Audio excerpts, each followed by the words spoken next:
오늘 우리에게 주시는 하나님 말씀은 열왕기상 8장 1절부터 11절까지 말씀입니다. 한 절씩 교독하겠습니다. 그러고 나서 솔로몬은 여호와의 언약궤를 다윗성 시온에서 가져오려고 이스라엘 장로들과 모든 지파의 지도자들 곧 이스라엘 가문의 족장들을 자기가 있는 예루살렘으로 불렀습니다. 그래서 모든 이스라엘 사람들은 일곱째 달인 에다님월 절기에 솔로몬 왕 앞에 모였습니다. 이스라엘 모든 장로들이 도착하자 제사장들이 언약궤를 맸습니다. 제사장들과 레위 사람들이 여호와의 궤와 회막과 회막 안의 모든 거룩한 기구들을 옮겨갔습니다. 솔로몬 왕과 그 앞에 모인 이스라엘 온 회중은 언약궤 앞에서 셀 수도 없고 기록할 수도 없을 만큼 많은 양과 소로 제사를 드렸습니다. 제사장들은 여호와의 언약궤를 성전 안쪽의 지성소로 들여가 그룹의 날개 아래 놓아두었습니다. 그룹들은 언약궤가 놓인 자리 위에 두 날개를 펼쳐서 궤와 그 채를 덮었습니다. 언약궤의 채들은 길어서 그 끝이 시성소 앞쪽으로 나와 성소에서도 보였습니다. 그러나 성소 바깥에서는 보이지 않았습니다. 채들은 오늘까지도 여전히 그곳에 있습니다. 언약궤 안에는 돌판 두 개 외에 아무것도 없었습니다. 돌판은 이스라엘 자손들이 이집트 땅에서 나올 때 여호와께서 그들과 언약을 맺으신 곳 호렙에서 모세가 넣어둔 것이었습니다. 제사장들이 성소에서 나오자 구름이 여호와의 성전에 가득했습니다. 함께 했습니다. 제사장들은 그 구름 때문에 임무를 다 마치지 못했는데 여호와의 영광이 성전 안을 가득 채웠기 때문입니다. 아멘. 할렐루야. 살아계신 하나님을 찬양합니다. 하나님의 말씀이 또 하나님의 은혜가 여러분과 함께 하시기를 축복합니다. 솔로몬의 성전이 이제 건축을 마무리해가고 있습니다. 이제 성전을 세우는데 가장 중요한 것이 남았습니다. 그것은 바로 여호와의 언약궤입니다. 모세의 장막으로부터 이어져 온 이 언약궤를 솔로몬의 성전으로 가져오는 것으로 이제 성전은 완성이 됩니다. 언약궤는 하나님의 임재를 상징하는 것입니다. 모세의 성막에서도 이 언약궤는 지성소에 두었던 것입니다. 이제 이 하나님의 언약궤를 다윗의 장막으로부터 가지고 오는 일만 남았습니다. 다윗 때에 이 언약궤는 다윗성에 있었습니다. 다윗성에 다윗의 장막 안에 이 언약궤가 있었습니다. 이제 솔로몬의 성전을 완공해 가면서 이제 지금의 이 솔로몬 성전은 지금의 보면 여러분이 성지순례를 가시면 또 지금 예루살렘을 보시면 황금돔으로 되어져 있는 그 모리아산이죠. 그 모리아산에 이 솔로몬의 성전을 지었습니다. 그리고 그 지금의 예루살렘으로부터 약간 또 그 아래쪽에 있는 그쪽이 다윗성인데 그 다윗성에 있는 그 다윗 장막으로부터 이 언약궤를 솔로몬의 성전으로 옮겨와야 되는 것입니다. 다윗이 이 언약궤를 정성껏 다윗성으로 가져온 것처럼 솔로몬도 정성껏 이 언약궤를 성전으로 가져오려고 합니다. 4절 5절 말씀해 보시면 제사장들과 레위 사람들이 여호와의 언약 여호와의 궤와 회막과 회막 안의 모든 거룩한 기구들을 옮겨 갔습니다. 솔로몬 왕과 그 앞에 모인 이스라엘 온 회중은 언약궤 앞에서 셀 수도 없고 기록할 수도 없을 만큼 많은 양과 소로 제사를 드렸습니다. 궤와 회막과 회막 안에 있는 모든 기구들을 제사장들과 레위 사람들을 통해서 옮겨옵니다. 다윗이 6걸음마다 제사를 드리면서 언약궤를 옮겨온 것처럼 솔로몬도 다윗 성에서부터 이 솔로몬의 성전까지 언약궤를 옮겨오는 데에 셀 수 없는 양과 소로 제사를 드렸다라고 성경은 기록하고 있습니다. 다윗이 그렇게 정성껏 하나님의 언약궤를 직접 제사장들과 레위 사람들이 어깨에 메고 6걸음마다 제사를 드리면서 어, 다윗성으로 가져온 것처럼 이제 이 말씀을 이 언약궤를 솔로몬은 솔로몬의 성전으로 옮기고 있습니다. 그리고 셀 수 없을 만큼의 양과 소로 제사를 드리면서 언약궤를 가져옵니다. 하나님을 향한 정성이요 또 하나님을 향한 이 말씀의 이 언약궤의 임재를 간절히 소망하는 마음인 거죠. 그리고 이제 언약궤를 성전 안쪽에 있는 지성소에 둡니다. 이 지성소에는 두 날개를 펼치고 있는 그룹이 있고 그 그룹 사이에 이 언약궤를 두게 됩니다. 성전을 왜 짓는 것이겠습니까? 성전의 목적은 하나님을 위해서, 그리고 하나님께 거룩한 제사를 드리기 위해서, 즉 하나님의 임재가 있어야 하는 곳이 성전인 것이죠. 아무리 멋진 건물을 짓고 최고의 재료로 또 정성을 다해서 성전을 지어도 하나님의 임재가 없으면 아무 소용이 없는 것입니다. 성전의 클라이막스는 무엇인가? 하나님의 임재가 있어야 되는 것이죠. 언약궤를 가져다 두는 것, 이것은 무슨 어떤 것이냐면 하나님께서 이제 솔로몬의 성전에도 임하실 것을 믿고 기대하고 바라는 것입니다. 이제 성전을 지었는데 하나님 이제 이곳에 임재하십시오. 이곳에서 우리가 하나님을 만나겠습니다. 이곳에서 하나님께 정성껏 제사를 드리겠으니 하나님 이곳 가운데 임재하여 주십시오. 이것이 성전을 지성소 안으로 가지고 오는 의미인 것이고, 또 성전을 이런 목적과 이유로 짓는 것이죠. 언약궤가 왜 하나님의 임재를 상징합니까? 9절 말씀해 보시면 언약궤 안에는 돌판 2개 외에 아무것도 없었습니다. 돌판은 이스라엘 자손들이 이집트 땅에서 나올 때 여호와께서 그들과 언약을 맺으신 곳 호렙에서 모세가 넣어둔 것이었습니다. 모세와 맺은 약속이 새겨진 돌판이 그 궤 안에 들어 있었습니다. 그렇기 때문에 이것이 하나님의 임재를 상징하게 되는 것이에요.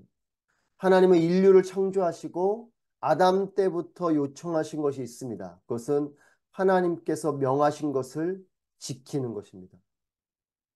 에덴 동산에서부터 하나님께서는 선악과를 두시고 이 선악과를 먹지 말라고 말씀하셨죠. 하나님의 말씀이 그 가운데 있었습니다. 하나님은 말씀으로 창조하셨고 또 말씀으로 아담과 언약을 맺으시고 이 언약의 말씀을 지키라고 명령하셨지만 인류는 에덴에서부터 이 언약을 깨뜨려 버리죠. 하지만 하나님께서는 그럼에도 우리를 버리지 않으시고 기회를 주십니다. 그리고 다시 언약을 통해서 하나 말씀하시면서 이 약속의 말씀을 읽고 또 묵상하고 지키라 라고 명령하시죠. 그리고 이 자녀들에게도 이 언약이 이어지도록 가르치고 지키게 하라 라고 말씀하십니다. 그리고 예수님께서는 이 제자들을 통해서 모든 민족으로 제자를 삼고 세례를 베풀고 명령한 모든 것, 즉 약속의 이 말씀을 가르치고 지키게 하라라고 명령하십니다.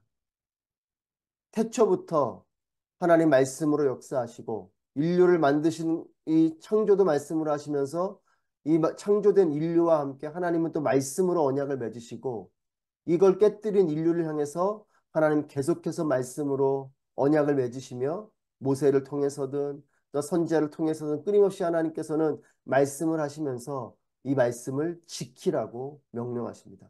그 예수님께서는 승천하시면서 Great Commission, 이 제자들을 통해서 사도들을 통해서 모든 민족에게 내가 너희에 가르쳐 지키게 한 것을 가르치고 그들에게 지키게 하라. 내가 너희에게 명령한 것들을 가르치고 지키게 하라 라고 말씀하시죠. 여러분, 하나님은 하나님의 언약의 말씀이 새겨진 두 돌판이 담긴 언약궤 위에 임재하셨던 것을 구약을 통해서 봅니다. 모세의 그 성막 안에서 또 다윗의 장막 안에서 하나님은 이 언약궤 위에 임재하셨고 그래서 하나님의 임하시는 하나님의 임재가 있는 그 지성소죠. 거기서 하나님을 만날 수 있었던 것입니다. 성전의 완성은 하나님의 임재입니다. 그리고 하나님의 임재는 이 말씀 위에 있었습니다. 여러분 우리의 신앙은 그렇기 때문에 분명합니다. 하나님 말씀을 읽고 하나님 말씀을 기억하고 하나님 말씀을 지키고 또 하나님께서 말씀하신 것을 전하고 가르치는 것, 이것이 우리의 신앙이고 이것이 우리의 삶인 것이죠.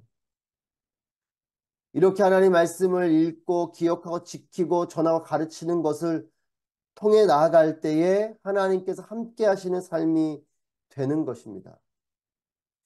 여러분, 오늘날에도 너무나 아름다운 교회 건물들이 많이 있죠. 또 유럽을 가봐도 얼마나 아름다운 교회 건물들이 있습니까? 하지만 그냥 박물관처럼 남아버린 건물들도 많습니다. 전 한국 교회 또 교회를 볼 때, 또 아부다비 온누리교회 포함한 우리의 교회들을 볼 때에 우리가 정말 열심을 다해서 모이고 또 열심을 다해서 무엇을 하지만 그 가운데 하나님의 임재가 없다면 그것이 무슨 의미가 있겠는가? 다시 한번 우리를 돌아보게 됩니다. 그리고 교회가 아무리 많은 사람들이 모이고 또 엄청난 재정을 들여서 아름답게 교회 건물을 지어도 그 가운데 하나님의 임재가 없다면 여러분 그것이 무슨 소용이 있겠습니까? 솔로몬의 성전이 이렇게 아름답게 지어지고 정성을 다해서 지어지고 최고의 재료로 넘치는 재료로 최고의 사람들로 성전을 짓지만 그 가운데 하나님의 임재가 없다면 여러분 이것이 무슨 의미가 있겠습니까? 이 성전의 완성은 하나님의 임재 가운데 있는 것이요. 그리스도인의 완성은 하나님과 동행하는 것이요. 교회 공동체의 완성은 하나님의 임재가 있는 것입니다. 저는 우리의 교회를 돌아보면서 하나님의 임재가 하나님의 영광이 떠나지 않는 교회가 되기를 매일매일 기도하고 있습니다. 여러분도 그렇게 기도하실 것이에요. 여러분 우리 교회의 생명은 우리 자신의 생명은 하나님이 나와 함께 하시는가? 하나님이 우리의 교회와 함께 하시는가입니다. 얼마나 대단한 사역을 하고 얼마나 많은 사람들이 모이고 얼마나 많은 재정을 가지고 있고 얼마나 아름다운 건물을 지어내는가가 교회의 생명과 능력이 아니고 그 공동체 가운데 하나님의 임재가 있는가. 하나님의 임재는 무엇입니까? 하나님의 말씀이에요. 그 말씀을 우리가 날마다 읽고 하나님의 말씀을 묵상하고 또 하나님의 말씀을 가르치고 또 전하고 이 말씀을 또한 지켜내는 삶이 있을 때에 여러분 그 교회는 또 그 그리스도인은 생명이 있는 것이죠. 10절 11절 말씀입니다. 제사장들이 성소에서 나오자 구름이 여호와의 성전에 가득했습니다. 제사장들은 그 구름 때문에 임무를 다 마치지 못했는데 여호와의 영광이 성전 안을 가득 채웠기 때문입니다.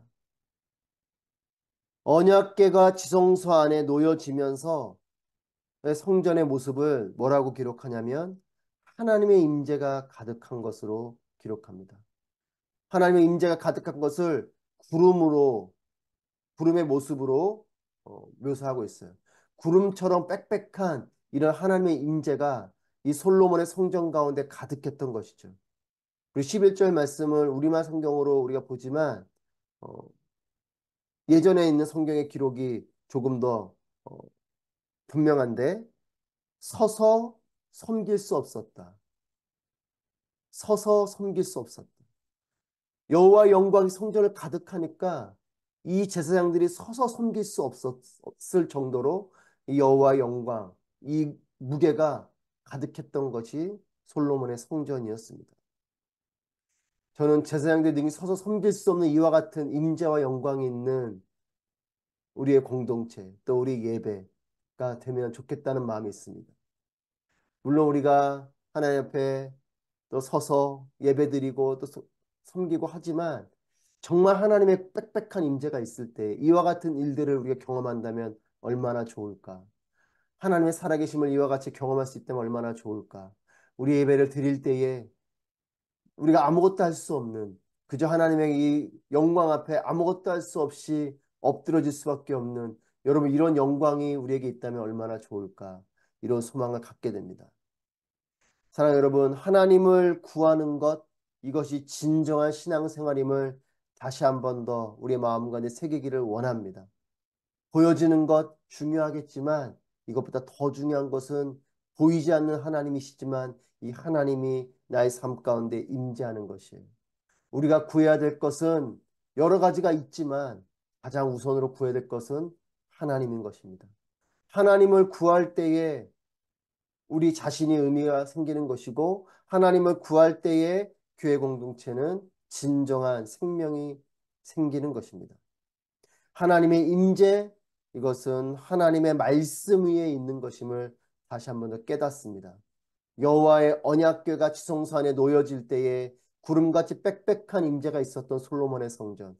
제사장들의 능히 서서 섬길 수 없었던 이와 같은 놀라운 영광이 임했던 성전. 이것이 우리 개인의 삶이고 또 하나님의 성전인 우리 개인 개인의 모습이고 또한 우리 교회 공동체의 모습이고 한국교회의 모습이고 이 땅에 있는 모든 교회들의 모습이 되기를 소망합니다. 하나님 말씀이 내 입에 가득하게 하십시오. 말씀을 그리고 지키십시오. 하나님의 임재하시는 우리 모두가 되기를 또한 그런 교회가 되기를 소망합니다. 능히 서서 섬길 수 없는 하나님의 영광으로 가득한 우리 모두가 되기를 주님의 이름으로 축복합니다.